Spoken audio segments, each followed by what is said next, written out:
नमस्कार दोस्तों, स्वागत है आप सबका साहित्य ज्ञान क्लासेस पर। मित्रों, जयशंकर प्रसाद हिंदी साहित्य के छायावादी युग के महान स्तंभ हैं। उन्होंने कविता, नाटक, उपन्यास और कहानी के माध्यम से हिंदी साहित्य को एक नया आयाम दिया। उनकी रचनाओं में जीवन की गहराई, मानवता की संवेदनशीलता और आध्यात्मिकता की झलक मिलती है। कामायनी जैसी उनकी रचनाएं हिंदी काव्य की अमूल्य धरोहर हैं, जो भाव और दर्शन का सुंदर समन्वय प्रस्तुत करती हैं। उनकी लेखनी ने खड़ी बोली को हिंदी साहित्य की प्रमुख भाषा के रूप में स्थापित किया। तो आज हम देखते हैं छायावाद के महान कवि जयशंकर प्रसाद को। जयशंकर प्रसाद का जन्म 1889 ईस्वी वाराणसी सुहनी साहू परिवार में हुआ था। इनकी मृत्यु 15 दिसंबर 1937 ईस्वी वाराणसी में यक्ष्मा रोग के कारण हुई। इनके पितामह शिवरत्न साहू, इनके पिता का नाम देवी प्रसाद साहू और इनके अग्रज शंभू रत्न साहू। बचपन का नाम इनका था झारखंडी और इनका उपनाम था कलाधर। इनके गुरु थे सोहिनी लाल रसमय सिद्ध। अब हम देखेंगे प्रसाद जी की कृतियों को। इनके काव्य हैं चित्राधार 1918 ईस्वी, कानन कुसुम 1913 ईस्वी, प्रेम पथिक 1913 ईस्वी, करुणालय 1913 ईस्वी यह गीति नाट्य है, महाराणा का महत्व 1914 ईस्वी, झरना 1918 ईस्वी, आंसू 1925 ईस्वी, लहर 1933 ईस्वी, कामायनी 1936 ईस्वी। अब हम इनके नाटक को देखेंगे। सज्जन 1910 ईस्वी, कल्याणी परिणय 1912 ईस्वी, प्रायश्चित 1914 ईस्वी, राज्यश्री 1915 ईस्वी, करुणालय 1913 ईस्वी, विशाख 1921 ईस्वी, अजातशत्रु 1922 ईस्वी, जन्मेजय का नागयज्ञ 1926 ईस्वी, कामना 1923 ईस्वी, स्कंदगुप्त 1928 ईस्वी, एक होंठ 1929 ईस्वी, चंद्रगुप्त 1931 ईस्वी और इनका अंतिम नाटक है ध्रुव स्वामिनी 1933 ईस्वी।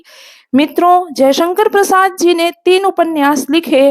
कंकाल, तितली, इरावती। कंकाल का समय है 1929 ईस्वी, तितली का समय है 1934 ईस्वी और इरावती इनका अपूर्ण नाटक है। इनके कहानी संग्रह है छाया 1912 ईस्वी, प्रतिध्वनि 1926 ईस्वी, आकाशदीप 1929 ईस्वी, आंधी 1931 ईस्वी, इंद्रजाल 1936 ईस्वी। इनका निबंध है काव्य कला तथा अन्य निबंध 1939 ईस्वी। जयशंकर प्रसाद आधुनिक हिंदी साहित्य के बहुमुखी प्रतिभा संपन्न व छायावाद के प्रतिनिधि कवि माने जाते हैं। प्रसाद की काव्य यात्रा की शुरुआत इंदुपत्र 1909 ईस्वी के साथ होती है। प्रसाद पहले ब्रजभाषा में कलाधर उपनाम से कविता लिखते थे। ये कविताएं चित्राधार में संकलित हैं। इस संग्रह में अन्य उल्लेखनीय कविताएं हैं उर्वशी, जो कि चंपू काव्य है, और चित्राधार में संकलित दूसरी कविता है अयोध्या का उद्धार।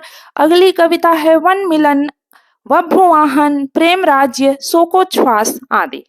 प्रसाद की प्रथम कविता सावन पंचक, जो कि ब्रजभाषा में है, शीर्षक से भारतेंदु पत्र जुलाई 1906 ईस्वी में प्रकाशित हुई। प्रसाद का प्रथम खड़ी बोली का काव्य संग्रह कानन कुसुम 1913 ईस्वी है। प्रथम खड़ी बोली कविता प्रथम प्रभात है, जो कानन कुसुम एवं झरना दोनों काव्य संग्रहों में संकलित है। प्रसाद ने प्रेम पथिक काव्य संग्रह की रचना पहले ब्रजभाषा में की थी, बाद में उसे परिवर्तित एवं परिवर्धित कर खड़ी बोली में प्रस्तुत किया। अगला तथ्य है करुणालय 1913 ईस्वी हिंदी का प्रथम गीति नाट्य माना जाता है।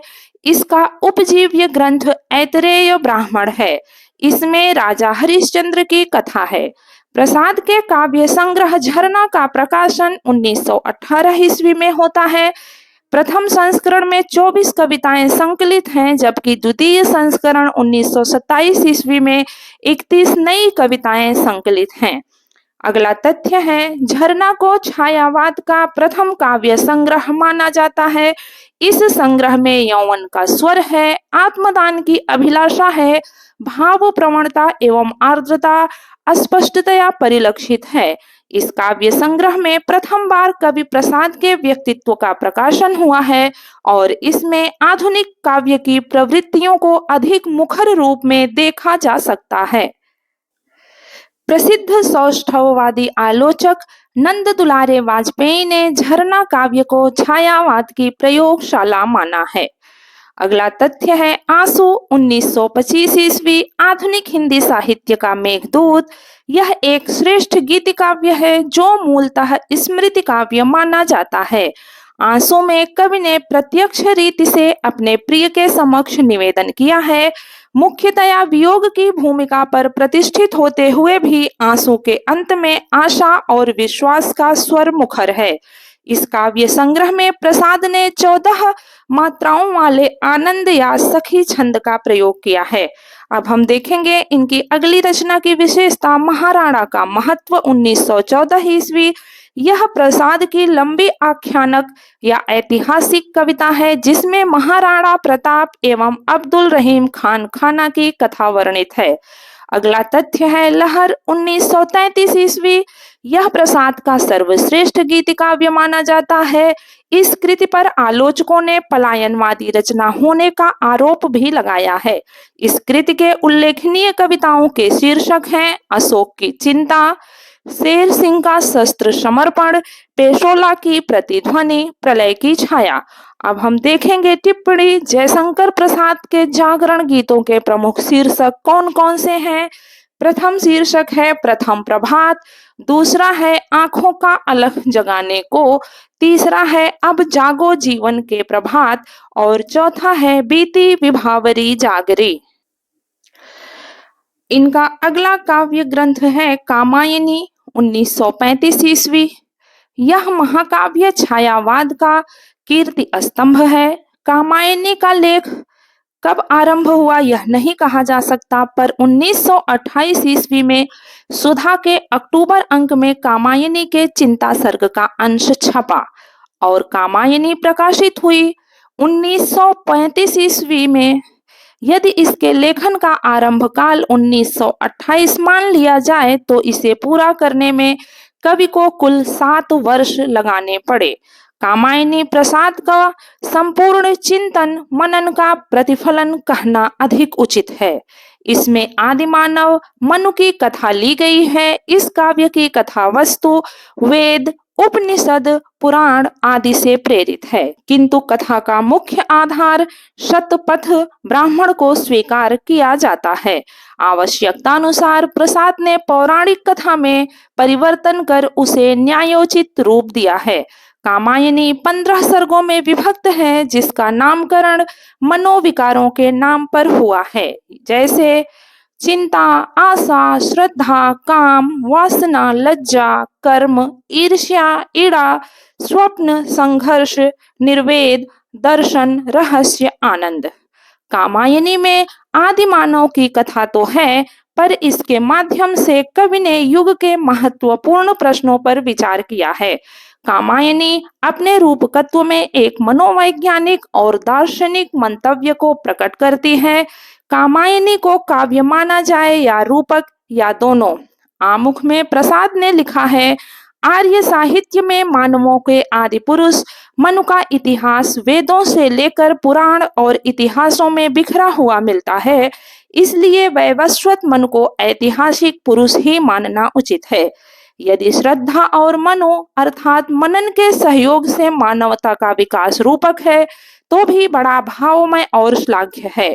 यह मनुष्यता का मनोवैज्ञानिक इतिहास बनने में समर्थ हो सकता है। यह आख्यान इतना प्राचीन है कि इतिहास में रूपक का भी सम्मिश्रण हो गया है।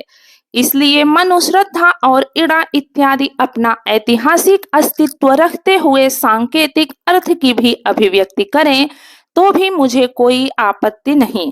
मनु अर्थात मनु के दोनों पक्ष हृदय और मस्तिष्क का संबंध क्रमशः श्रद्धा और इड़ा से भी सरलता से लग जाता है। इन्हीं सब के आधार पर कामायनी की सृष्टि हुई है। कामायनी के प्रमुख पात्र एवं उनके प्रतीक मनु मन के प्रतीक हैं तो श्रद्धा हृदय की प्रतीक है, इड़ा बुद्धि की प्रतीक है तो मानव आधुनिक मनुष्य का प्रतीक है, आकुल किरात असुर का प्रतीक है। आचार्य रामचंद्र शुक्ल ने श्रद्धा को रागात्मिका वृत्ति तथा इड़ा को व्यवसात्मिका वृत्ति माना है। अपने आंतरिक मनोविकारों से संघर्ष करता हुआ मन श्रद्धा विश्वास की सहायता से आनंद लोक तक पहुंचता है। कामायनी में प्रसाद ने शैव दर्शन के अंतर्गत आने वाले प्रत्यभिज्ञा दर्शन की मान्यताओं के अनुरूप समरसतावाद एवं आनंदवाद की स्थापना की है। कामायनी का प्रमुख छंद ताटंक है, जबकि समारंभ आल्हा छंद से होता है। आलोच्य कृति पर प्रसाद को हिंदी साहित्य सम्मेलन द्वारा मंगला प्रसाद पारितोषिक पुरस्कार मिला। डॉक्टर नगेंद्र ने अपने आलोचनात्मक ग्रंथ कामायनी अध्ययन की समस्याएं में कामायनी को मानव चेतना के विकास का महाकाव्य कहा है। नंद दुलारे वाजपेयी ने कामायनी को नए युग का प्रतिनिधि काव्य, मुक्तिबोध ने फैंटेसी काव्य और शांति प्रिय द्विवेदी ने छायावाद का उपनिषद कहा है। साथियों, ध्यान रखिए, फैंटेसी काव्य का अर्थ दिवा स्वप्न होता है। अब हम देखते हैं प्रसाद के साहित्य पर लिखे गए प्रमुख ग्रंथ। जयशंकर प्रसाद नामक ग्रंथ नंद दुलारे वाजपेयी ने लिखा। प्रसाद का काव्य नामक ग्रंथ प्रेम शंकर ने लिखा। कामायनी अध्ययन की समस्याएं नाम से ग्रंथ डॉक्टर नगेंद्र ने लिखा और मुक्तिबोध ने लिखा कामायनी एक पुनर्विचार। डॉक्टर रामस्वरूप चतुर्वेदी ने लिखा कामायनी का पुनर्मूल्यांकन, तो डॉक्टर इंद्रनाथ मदान ने लिखा कामायनी मूल्यांकन और मूल्यांकन। डॉक्टर रमेश कुंतल मेघ ने कामायनी पर नई पुस्तक नामक ग्रंथ लिखा। मित्रों, अब हम देखेंगे जयशंकर प्रसाद की प्रमुख पंक्तियां। इस करुणा कलित हृदय में अब विकल रागिनी बजती, क्यों हाहाकार स्वरों में वेदना असीम गरजती। अगली पंक्ति है, सबका निचोड़ लेकर तुम सुख से सूखे जीवन में, बरसो प्रभात हिमकण सा आंसू इस विश्व सदन में। मानो जीवन वेदी पर परिणय हो विरह मिलन का, सुख दुख दोनों नाचेंगे है खेल आंख का मन का। तेरे प्रकाश में चेतन संसार वेदना वाला, मेरे समीप होता है पाकर कुछ अरुण उजाला। अगली पंक्ति है, बांधा था विधु को किसने इन काली जंजीरों से, मणि वाले फणियों का मुख क्यों भरा हुआ हीरों से। अगली पंक्ति, जो घनीभूत पीड़ा थी मस्तक में स्मृति सी छाई, दुर्दिन में आंसू बनकर वह आज बरसने आई। अगली पंक्ति, झंझा झकोर गर्जन है बिजली है नीरद माला, पाकर इस शून्य हृदय को सबने आ डेरा डाला। अगली पंक्ति है, पतझड़ था झाड़ खड़े थे सूखी सी फुलवारी में, किसलय दल कुसुम बिछाकर आए तुम इस क्यारी में। मित्रों, उपर्युक्त सारी पंक्तियां आंसू काव्य संग्रह से ली गई हैं। अगली पंक्ति है, मेरा अनुराग फैलने दो नभ के अभिनव कलरव में, जाकर सोनेपन के तम में बन किरण कभी आ जाना। यह पंक्ति लहर से ली गई है। अगली पंक्ति है, जिस निर्जन में सागर लहरी, अंबर के कानों में गहरी, निश्चल प्रेम कथा कहती हो तज कोलाहल की अवनीरे। अगली पंक्ति, खग कुल कुल सा बोल रहा, किसलय सा अंचल डोल रहा, लो यह लतिका भी भर लाई, मधुमुकुल नवल रस गागरी। प्रसाद जी की अगली पंक्ति है, ले चल मुझे भुलावा देकर मेरे नाविक धीरे धीरे। अगली पंक्ति है, बीती विभावरी जागरी, अंबरपन घट में डुबो रही, तारा घट ऊषा नागरी। मित्रों, यह सभी पंक्तियां लहर नामक काव्य संग्रह से ली गई हैं। अगली पंक्ति हम देखेंगे जो कामायनी की प्रथम पंक्ति है, हिमगिरि के उत्तंग शिखर पर बैठ शिला की शीतल छांव।